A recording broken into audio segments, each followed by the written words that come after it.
परिणाम समानुपात है या नहीं ये हमें चेक करना है।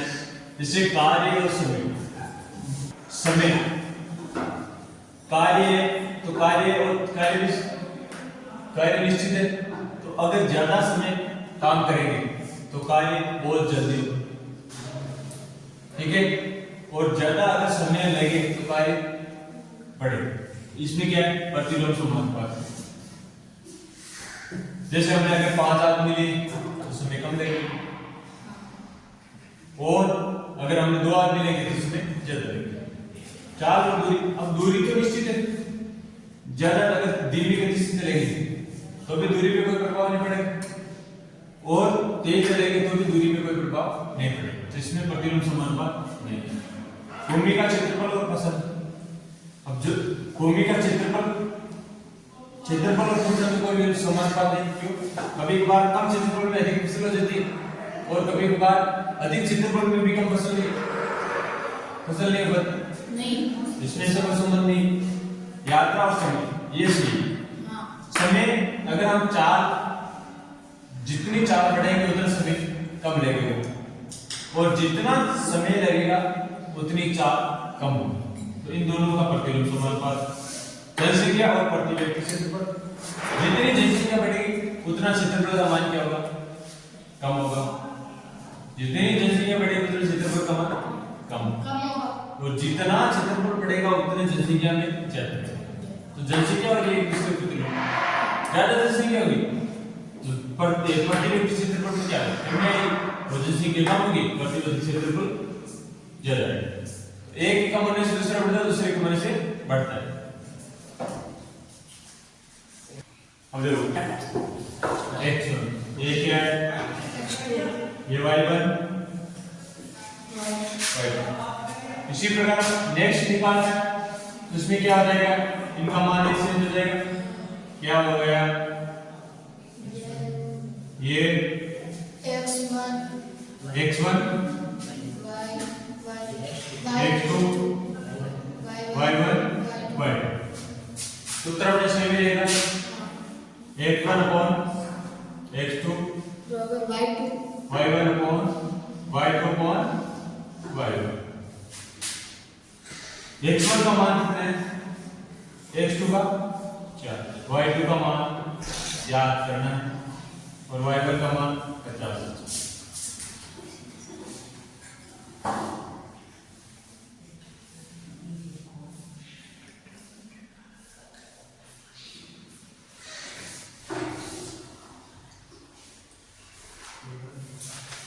y2 बराबर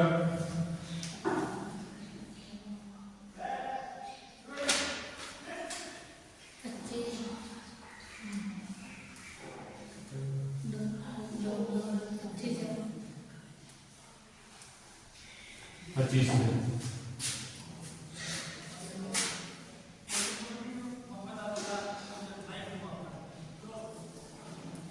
फिर देखो x1 का मान x2 बराबर 5, y1 बराबर 25,000 और y2 में, ठीक है। सेम ऐसा है इसमें भी देखो x1 upon x2 y2 upon y1। x1 का मान कितना है 4, x2 का मान 5, y1 का मान हमारे पास निकालना है, y2 निकालना, और y1 का मान देगा 25, ठीक है। गुणा करेंगे 4 × 25 बटा 5 5 y2 बराबर 20। फिर देखो इसमें कितना आ गया 20।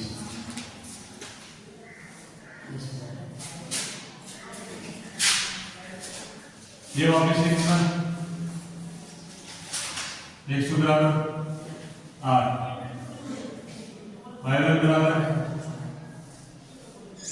y2 निकालना, x1 y2 y1 5 बटा 8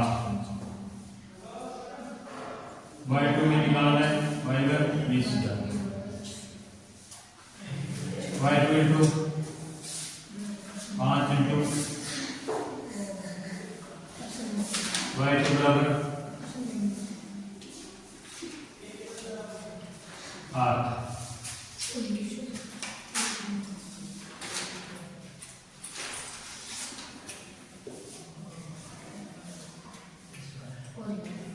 4 का भाग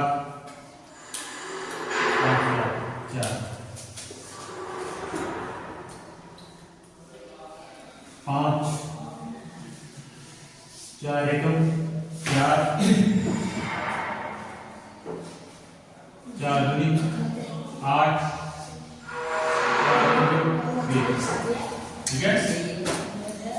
तो y2 बराबर आपके पास आ जाएगा 5 25 का 5 5 10 को 12 को 1 5 कितना आ जाएगा 6,250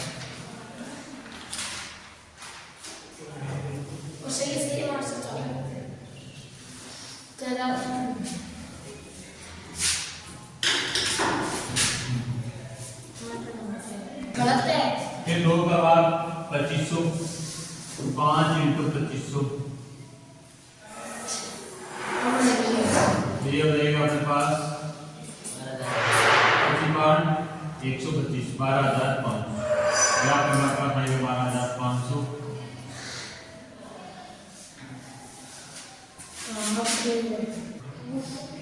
फिर अगला है जैसे x1 है हमारे पास 8 x2 बराबर 10 y1 आ जाएगा यहाँ से 12,500 और y2 में x1 upon x2 y2 upon y2 8 बटा 10 y2 में निकालना है y1 हो गया 12,500। तो यहाँ से देखो y2 इंटू 10 बराबर 8 इंटू 12,500 तो y2 बराबर 8 इंटू 12,500 बटा 10 एक जीरो कैंसिल हो जाएगा 0 8 2 40 0 4 8 2 16 4 20 2 8 2 10 ये आ जाएगा बराबर 10। यहाँ का मान आ जाएगा बराबर 10। फिर देखो अगला नेक्स्ट x1 10 x2 बराबर 20 y1 बराबर 10,000 y2 को यहाँ निकालना वो इस तरह का x1 x2 y2 y1 10 बटा 20 y2 बटा 10 इंटू 10,000 बटा 20 y2 एक जीरो से एक जीरो कैंसिल 2 का भाग तो y2 बराबर आ जाएगा 5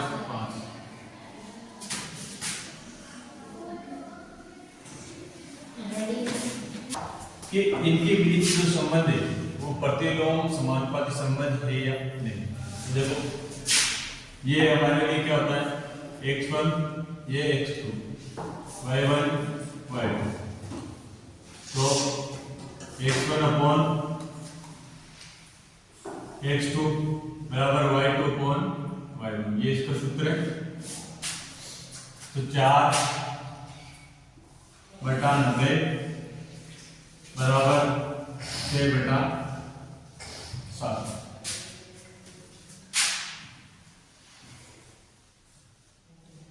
तो 4 इंटू 60 बराबर 6 इंटू 90। अगर इनका बराबर है प्रतिलोम समानुपात है नहीं तो नहीं। 6 चौका 24 और 6 चौका ठीक है नहीं इसमें नहीं। फिर देखो इसमें समानुपात नहीं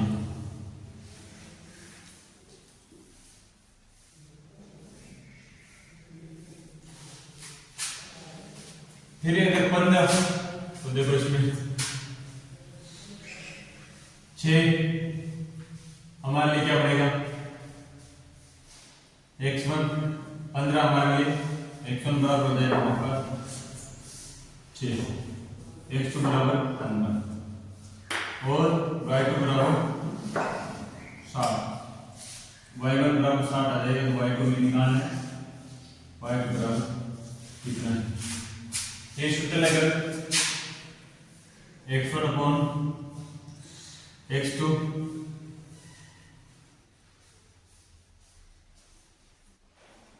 y2 अपॉन x1 का मान कितना है 6 x2 15 y2 में निकालना है और y1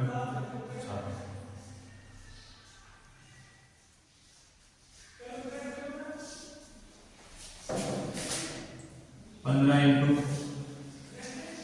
y2 6 इंटू 7 तो y2 बराबर 60 इंटू 6 बटा 15 चौक 4 इंटू 6 यानी कि 24 तो y2 का मान कितना आ जाएगा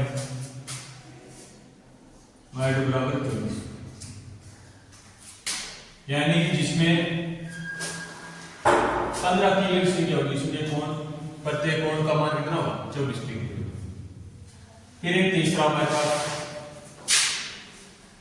इसमें हमसे पूछ रहा है कि अगर कोण का मान क्या हो 40 डिग्री तो उसमें तीन युग्म संख्या कितनी होगी तो यहाँ पे ये हो जाएगा तीन युग्म संख्या में निकाल इसी से तुलना करें x1 बराबर 6 x2 में निकालना है क्योंकि तीन युग्म संख्या ज्ञात करनी है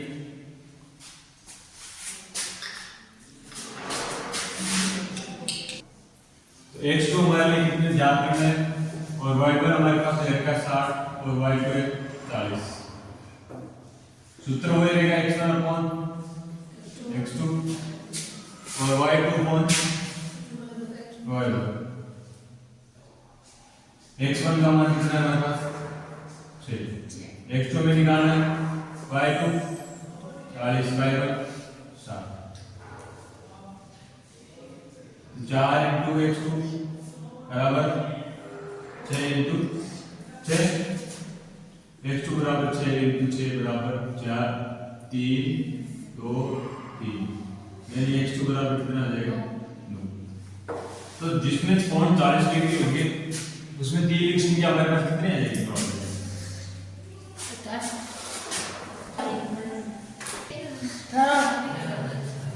इसमें 4/6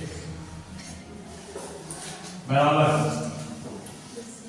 60/90 तो 0 से 0 कैंसिल 100 का भाग 2/3 और 3 का भाग 2 बार 3 का भाग 3 बार 2 बटा यानी इसमें क्या है समानुपात है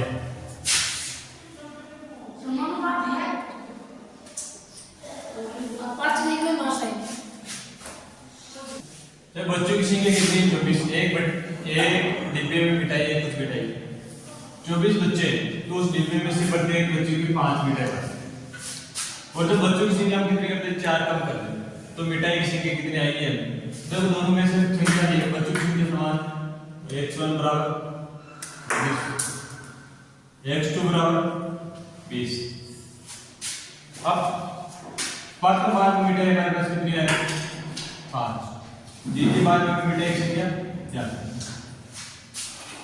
सेम वही बच्चों को समान बात है बच्चे ज्यादा है तो मिठाई कम आएगी और बच्चे कम है तो मिठाई ज्यादा आएगी x1 upon x2 y2 upon y2 x1 हमारे पास कितना है x2 20 y1 हमारे पास कितना है y2 में निकालना y1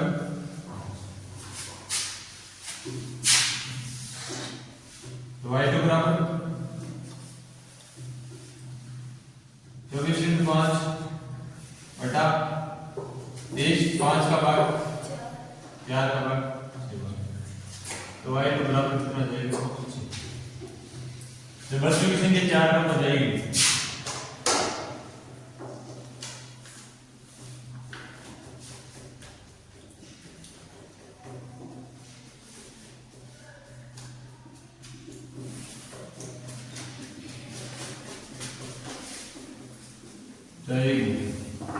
तब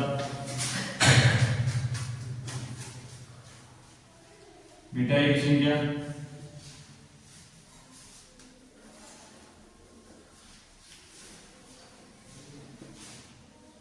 कितनी आ जाएगी? हाँ, यानी 6 से बीटा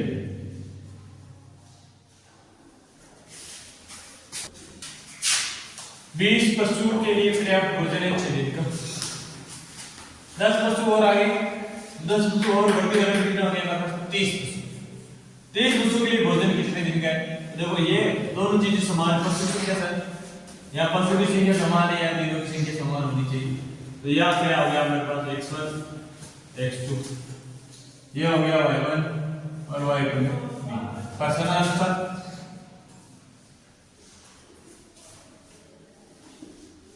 अगर पशु की संख्या ज्यादा होगी तो चारा कम दिनों के लिए चलेगा, और अगर संख्या कम होगी तो ज्यादा दिनों के लिए चलेगा। सेम डब्ल्यू है, x1 कितना है 20, x2 बराबर 30, y1 बराबर 6 और y2 ज्ञात। x1 अपॉन x2 20 बटा 30, देखो इसमें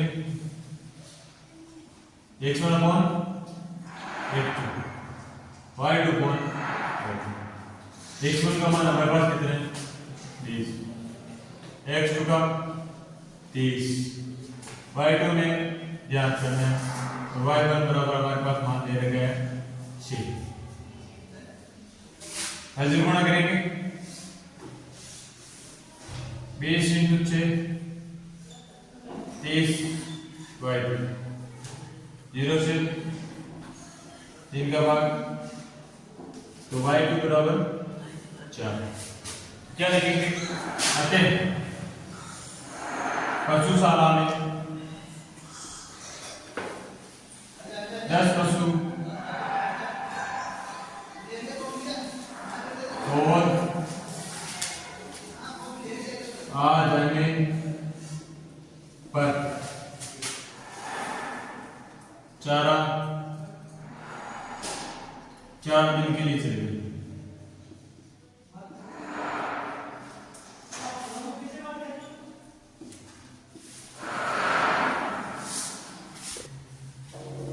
तो देखो तार लगाने का कार्य, यानी जसविंदर के घर पे तार लगाने का 3 व्यक्ति 4 दिन में पूरा करेंगे।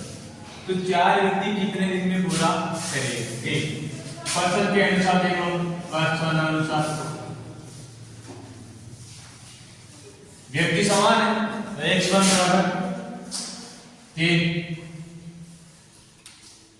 x2 बराबर 4, y1 बराबर 4, y2 याद करना है। तो x1 बराबर y2 बटा मान रखना है 3 बटा 4 ये तो याद करना है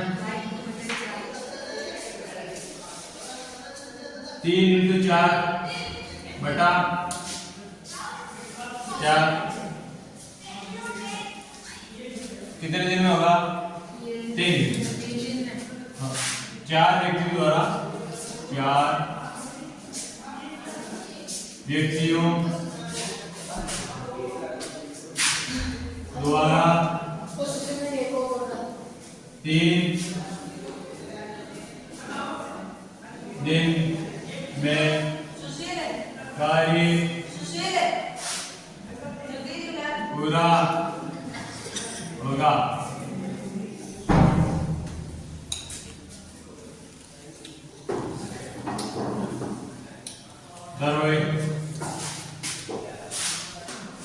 प्रश्नानुसार फरसाना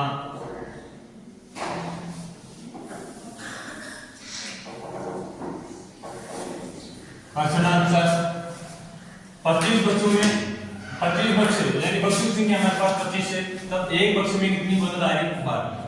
लेकिन अगर हम एक बक्से में 20 बोतल रखते हैं तब बक्सों की संख्या कितनी हो जाएगी? क्योंकि जब 12 बोतल एक में बक्से में रखते हैं तो 25 बक्सों में भरी जाती है, लेकिन अगर एक बक्से में हम 20 बोतल भर देते हैं तो बक्सों की संख्या क्या हो जाएगी? कम हो जाएगी। क्योंकि अगर बक्सों की संख्या ज्यादा है तो बोतलों की संख्या कम होगी, और अगर बोतलों की संख्या ज्यादा है तो बक्सों की संख्या कम होगी। देखो ये दोनों समान है, तो ये x1 हमारे पास है 25, x2 है नहीं, x2 है याद करना। बोतलें ये y1 हो जाएगा, ये y2, तो y1 बराबर 12 और y2 20। सेम वही है, सूत्र वही रहेगा, x1 x2 y2 x1 हमारे पास कितना है? x2 में निकालना है, y2 कितना है? 20 और y1 12। त्रिगुण करेंगे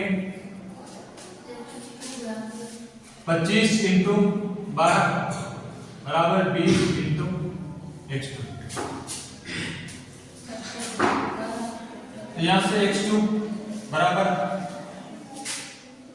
25 इंटू 12 इंटू 20, 5 का भाग 4, 5 का भाग 5 बार, 4 का भाग 3 बार, तो x2 बराबर आ जाएगा 5 बार। तो अगर प्रत्येक बक्से में कितनी बोतल रखेंगे? 20, तो बक्सों की संख्या कितनी जाएगी? 15। तो लिखेंगे प्रत्येक बक्से में 20 बोतल रखने पर बक्सों की संख्या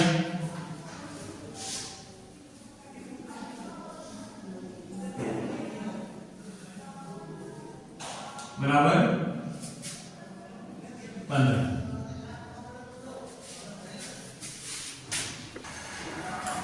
देखो सेम यानी कुछ वस्तुएं, जैसे हमने कुछ वस्तु ऑर्डर दे दिए तो 63 दिन में बनाने के लिए उनके वो वस्तु को 63 दिन में बनाना है, और 63 दिन में बनाने के लिए उन्हें 42 मशीनों की आवश्यकता पड़ती है। उतनी ही वस्तु अगर वो 54 दिन में बनाना चाहे तो उसमें मशीनों की संख्या क्या होगी?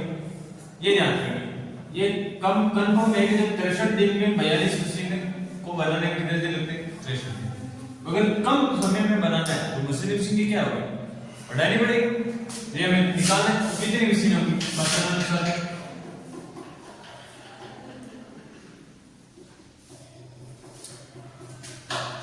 x1 बराबर 63, x2 बराबर 54, y1 42 और y2 में निकालना। x1 upon x2, y2 upon y1। x1 का मान हमारे पास 63, x2 54 है, y2 निकालना है और y1 फाइनल। गुणा करेंगे 63 इंटू 42 बटा 54 बराबर y2 9 6 54 9 7 63 6 7 42। तो कितनी मशीन आ जाएगी हमारे पास? y2 बराबर 50, यानी उतनी वस्तु को 54 दिन में बनाने के लिए 50 मशीन लग सकती है। उतनी ही वस्तुओं को बनाने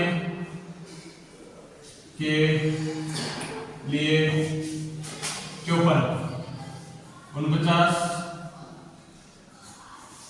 मशीनों की आवश्यकता होगी।